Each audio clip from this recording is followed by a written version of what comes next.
Jadi sebelum memasuki ke pembelajaran ini, Ibu absen dulu ya. Dijawab dengan suara yang besar sedikit. Anissa, Hadir. Sophia, Hadir. Julia, Hadir, Bu. Andra. Hadir, Bu. Jadi pada pembahasan pertama ini kita akan membahas tentang beriman kepada kita Allah. Sebelumnya ada yang tahu pengertian iman itu apa? Ada yang tahu? Jadi iman itu kan artinya percaya.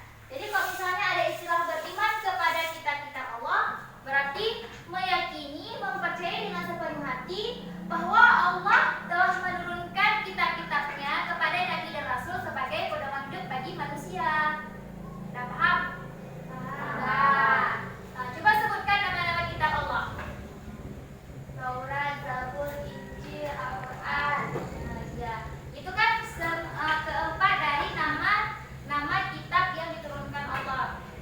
Pertama ada kitab Taurat yang diturunkan kepada Nabi Musa, kitab Zabur diturunkan kepada Nabi Daud, Injil kepada Nabi Isa, dan Al-Quran yang kita pakai sebagai pedoman hidup umat Islam diturunkan kepada Nabi Muhammad SAW.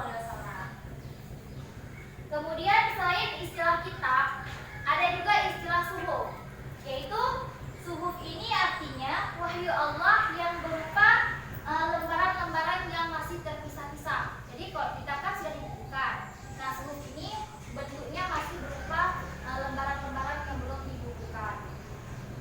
Suhuf ini diturunkan kepada Nabi Ibrahim, Nabi Musa. Sekarang kita beralih kepada firman Allah tentang turunnya Al-Quran kepada Nabi Muhammad yang terdapat dalam surah Al-Maidah ayat 48. Sekarang Ibu suruh ke depan ya buat membaca firman Allah ini yang sesuai dengan makhraj dan tajwid yang benar.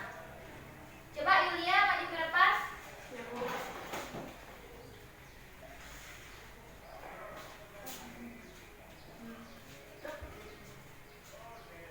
Bismillahirrahmanirrahim.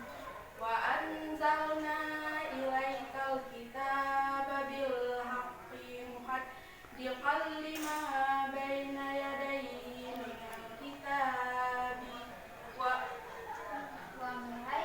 wa muhaimina alaihi fahkum bainahum bima anzalallah.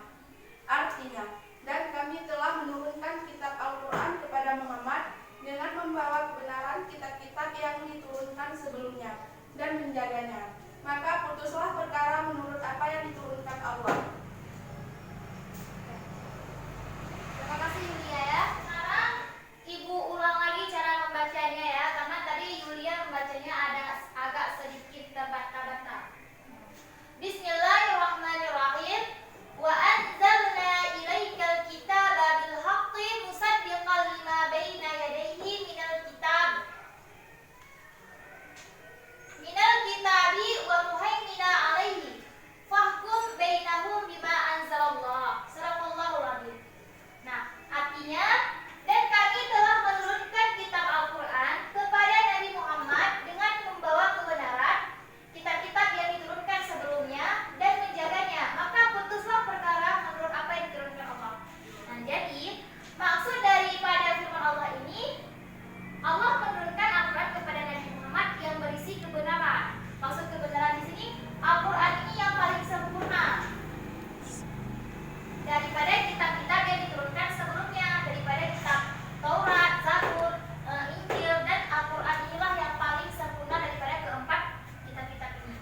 Nah, nanti bila ada suatu perkara ataupun suatu masalah, maka putuslah perkara tersebut sesuai apa yang diperintahkan oleh Allah. Di sini siapa tahu ke berapa lama Al-Quran itu diturunkan? Coba Anissa. Al-Quran diturunkan 22 tahun, 2 bulan, 22 hari. Ya, beri A+ kepada Anissa. Nah, jadi Al-Quran ini